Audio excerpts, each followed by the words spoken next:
Tiffany Toho here. I think most of you know her. She just qualified, to represent Australia for Olympic, and not only that, Olympic qualification, but also, she, Commonwealth representative for Australia. Two times national champion now, and for China champion as well. So a lot that we can learn from her, especially you guys. So it's good to have her here. Okay, let me start by saying, so obviously all the kids here, they are about 13, so under 11, under 15.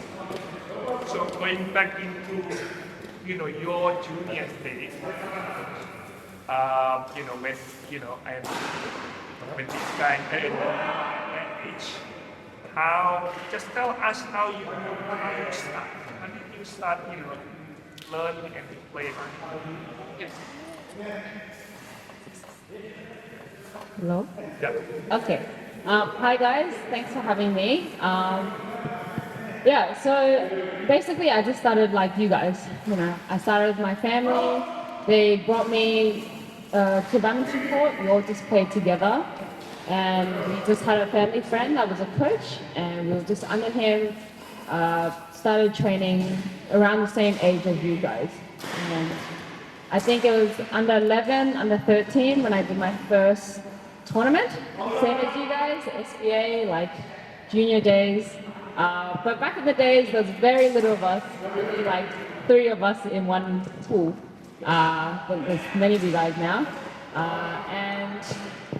I think that's where the love of the sport kind of grew. It was through my family, playing with my family, and then getting to know friends at tournaments, playing doubles and mix, all the events. I think that competitive side, but also growing friendships in the sport is what made me really enjoy playing. So I think it's very similar to you guys, that you are also making friends. There's a lot of you now, so it's very, very similar. Obviously, back in your junior, you won so many, state titles, international, even the junior national titles. Countless of them. I can't remember. Just tell us, what motivated you to, play and keep going. Going to under 13, 15, 17, and so on. So I think when I was quite young, I was able to, try out for the state teams for under 13, 15, 17, it kept going up. And for me, every nationals was always a challenge. You'd be playing girls older than you, playing people that like a similar level, and it'd be really competitive. I think for me, I always really loved challenging myself and really going out there and putting everything on the court, all the training that I've done. I think I really enjoyed that feeling of hard work and then seeing it on the court, and getting the win was just like a cherry on top.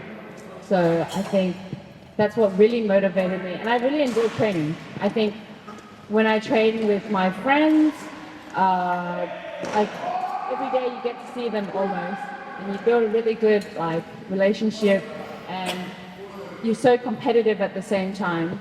So I think that's what really motivated me to keep going. And I think going to nationals, you get to see the states as well, and you make friends there. So yeah. I guess the other part is obviously you train a lot, right? And from for these guys, and also some of the parents here, they want to know how you actually balance between that training a lot, as well as your study and stuff like that, and homeworks and stuff like that. How did you do it? I think Well, yeah, it was a lot of training, especially at night time, after school. So it'd be after school, go home, rush to eat something, and then go to training. And then I'll be my parents and my brothers that would drive me to training all the time. I'm very thankful for them. But yeah, I think it was a lot of countless hours after training. I needed to do my homework. Eventually, going up into year 12, I did do my year 12 over 2 years. For me, that was just a lot more helpful. I was able to balance everything. But during the high school, it was just, every kind of free time you kind of have to use to either be studying or getting ready for training or going to training, making sure you're still eating before training, after training. So I think that's a lot of commitment, but I really enjoyed that kind of being busy all the time and doing something and working towards, not just training and working hard, but also doing well in school as well. So I guess, if any parents curious about how to do year 12, that's the answers, okay? so that I think that, in Australia, obviously, year 12 is something that is quite big for all the kids, and I often get, that sort of questions, from parents, and that is, what I'm saying is that is one way of, to also, dealing with that situation. Okay. Now, obviously, from the juniors going into seniors, it's obviously quite different, right? Junior days and when you get into seniors, it's a little bit different. And can you tell us what's the most challenging, or what's the most difficult moment for you, in that journey? So you guys basically know in seniors, it's all age, right? There's no more age groups. So I guess that was quite scary. You'll be playing players that are really experienced, have been playing for a lot longer at a higher level than you. And for me, I think transitioning, it was just more keeping an open mind, not being too harsh on myself when I'd lose to players with many more years of experience. It was a learning process throughout the whole time. And the transition was just keep challenging yourself. Don't be disheartened if you lose to someone that's better, because slowly, as you transition, you also get the experience. You also learn how to play the game better, how to read the game better. And I think also at that age, I was getting a little bit stronger, going to the gym a little bit more, and that really helped me transition as well with the physical side. I guess I've seen you grow obviously from these young crews into seniors and stuff, and there was one moment that in your career that really a major setback. That is when you were in. Can you tell us a bit more about that moment? Yeah. So in 2017, which is almost 7-8 years ago, I was overseas in Taiwan and I was playing a big tournament, and I guess fell and hurt my knee, so I tore a ligament in my left knee, and that one injury can be quite traumatic, because in badminton you need a lot of hopping, jumping, moving, agility side to side, and you need a strong leg, especially the ligament in there, to play the sport. I think when that happened, obviously it was really devastating. It was right before the 2018 Commonwealth Games. I couldn't try for that one. But I don't remember a point in that time when I was like, I have this injury, I'm going to quit. I think I always knew I was going to make it back. I was going to train really hard. So every day after I did the injury, after I did the surgery, it was just rehabbing, strengthening.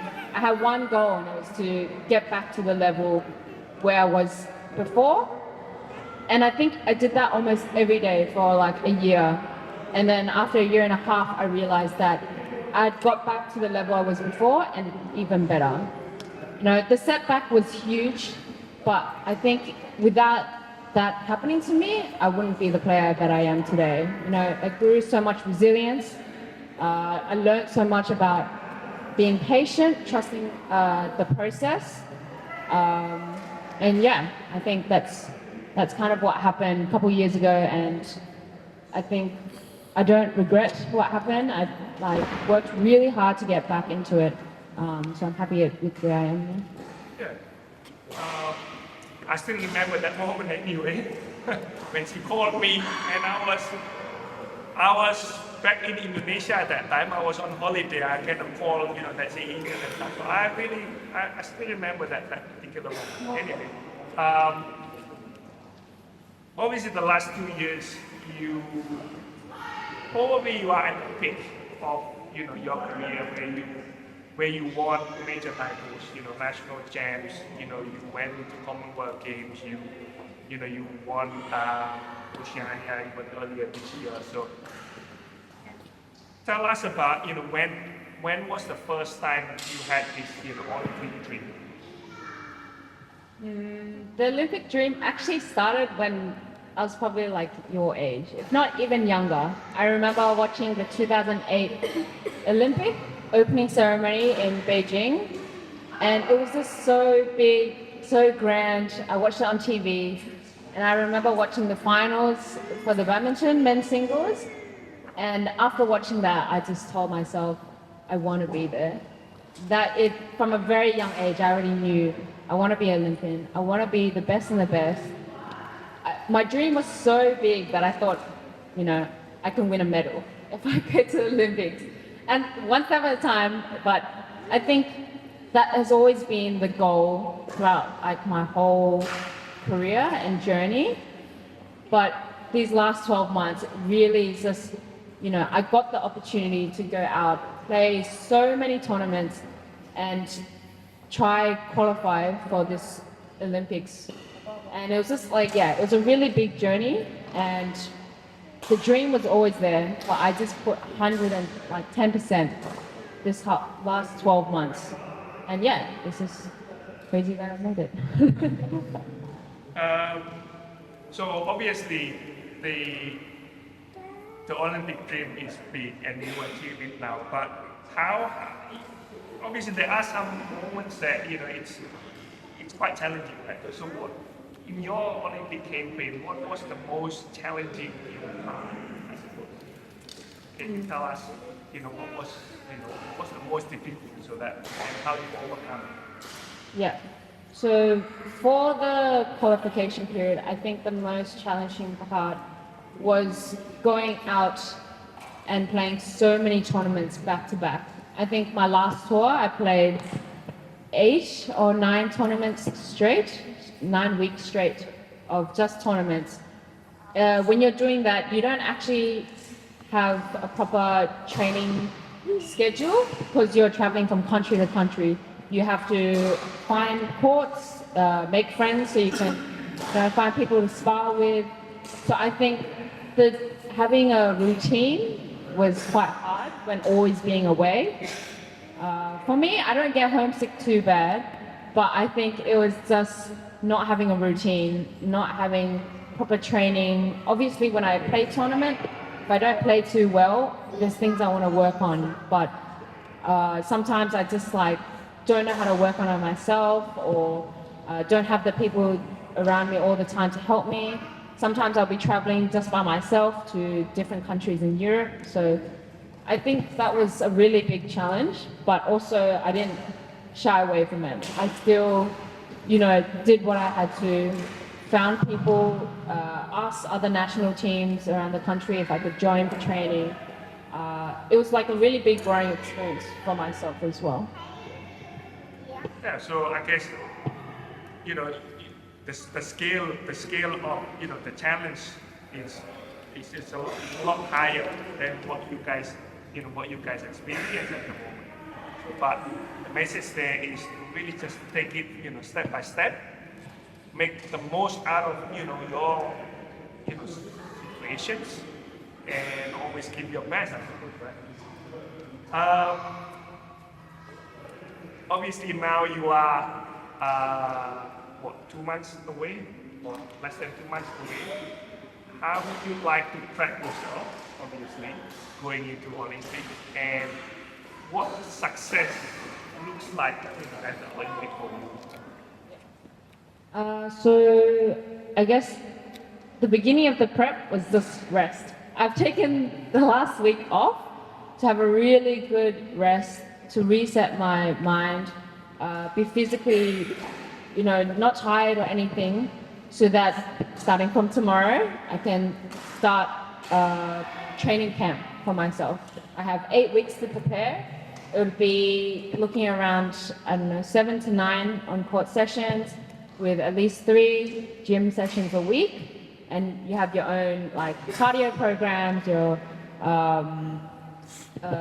gym programs, plyo programs. I think I've had a really good rest, and I'm ready to train really hard for the next 8 weeks.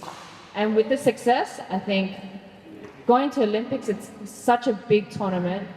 I think for me, I just want to prep myself to play the best I can in Olympics. I think that's all I can ask myself. Qualifying was already such a big challenge, and now that I've qualified, I just want to play the best I can and really show the world and other countries or top players that I can also compete. I didn't make it to Olympics just because I played a lot of tournaments. I worked really hard, and I want to show them that I can also be there up with the best. Okay, good. I have one last question. What advice would you give to to yourself, a younger version of yourself? Like, let's say, what are you going to say to 11 years old young people? So probably the main one would be to trust the process. I think you always look so far ahead and worry, the Olympics is so big, how am I even going to get there? But just trusting that if you do all the right steps, it will slowly build up and you can get there. The dream is so big, but I can actually get it.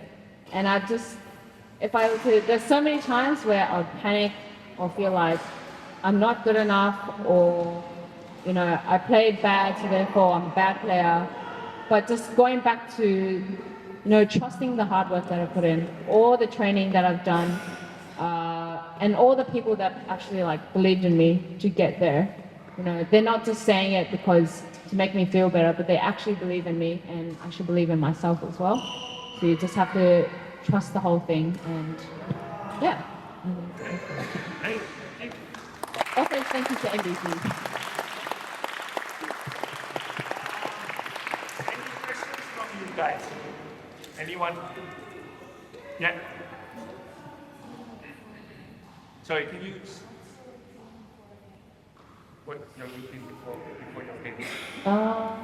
I think usually before a match or a tournament, the night before I like to eat pasta. I do some carbs to fully make sure I'm fueled.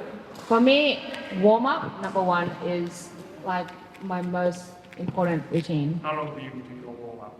So that these guys know. Yeah. Well, before, if I have a match, I would always arrive around an hour and a half or an hour before.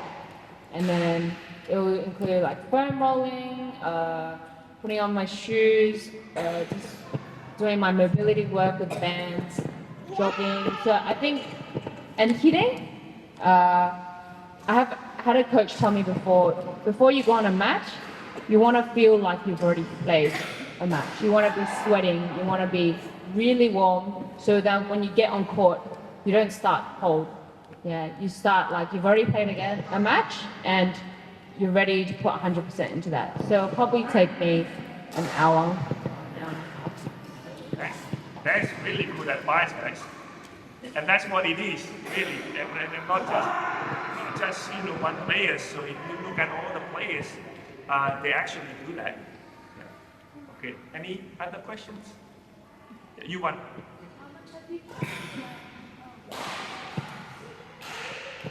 How much, sorry? So how long have you been training? I probably started training at the age of 8 or 9. It was probably, when I started, it was just like once a week, and then slowly, when I was 11, it was probably like 2 or 3 times. By the time I was 15, 16, I'd probably be 4 or 5 times. 16 onwards is when on court. And then 16 onwards is like light gym or, strengthening exercises. I'm 26 right now, so probably from 17 onwards, it'd be like 6 to 8 sessions a week on court with the gym. 6 to 7 sessions a week, so the parents are already worried now. Back. Okay, Tiana. A lot of effort. It was. I guess the question is, what it takes, to qualify as a It's a lot of effort, and if I'm being honest, it's a lot of sacrifice as well. With my studies, with work, because I'm also working, I kind of put it on hold for this dream, for this goal. But I think a really big advice also is that your badminton career, even though you feel like you're very young and you have so long to go, it's actually quite short. We can only play sport for so long before, our bodies will start to get slower, not as quick or not as strong. So that time frame is actually quite small. So I think you have to just enjoy, and even though there's so many sacrifices and so many things that you put on hold, you wouldn't really regret any of it if you really put 110% in every single time. So a lot of effort, a lot of sacrifice, but I don't regret any of it. So. Any other questions? Yep. Hang on. You speak out.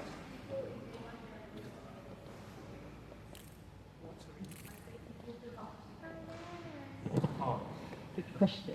Obviously, my family, from a young age, they always supported me, driving me to training.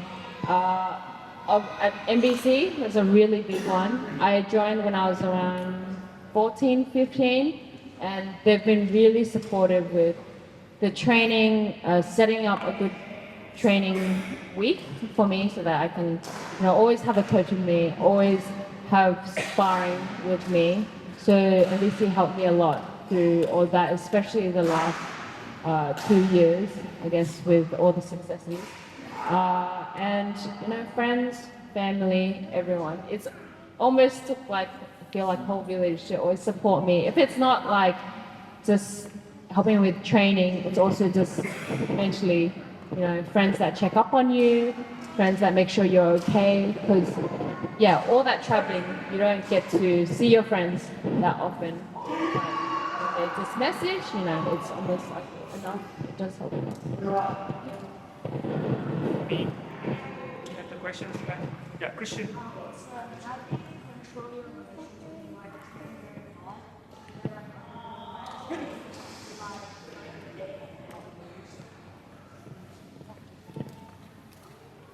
I think if I know I've trained really hard and, on court, I tried my best. Coming off the game, I wouldn't be too angry at myself. If I came off the court knowing I didn't put 100% into it, then I would be pretty upset. But if I've put in 100% and I've tried my best, then that's all I can really ask for myself.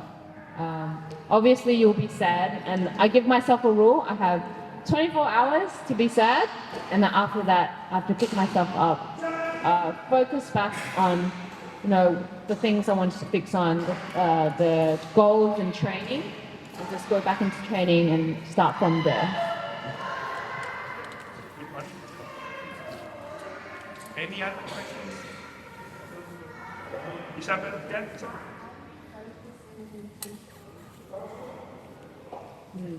I think when sometimes it's a really intense game and it's really quick, at an elite level, you learn that slowing down the match can help you refocus a lot.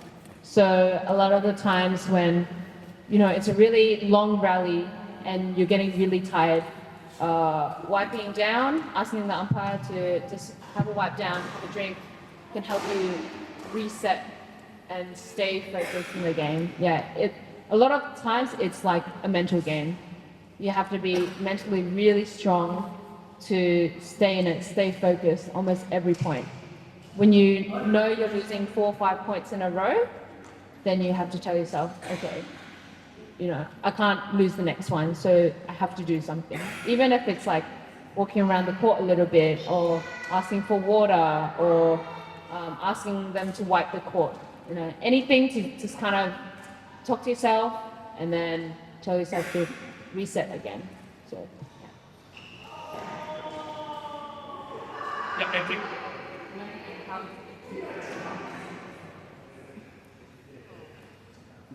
Yeah, you play a lot of doubles too. And, some title in doubles and mixed as well. my first international title was actually doubles.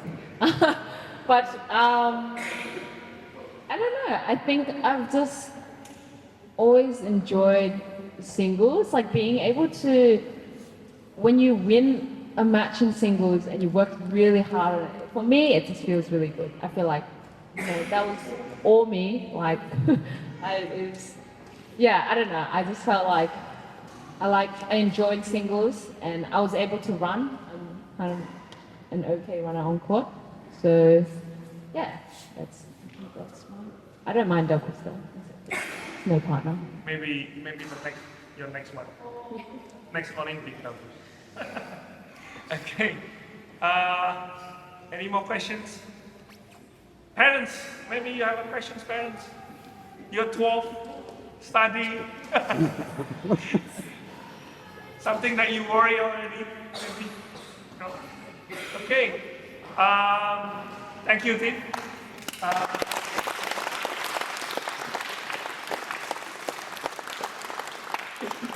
I would like to invite Joe and Arthur to present something to Tim. Presenting, okay. Yeah. Okay, that's right. You can talk, you can.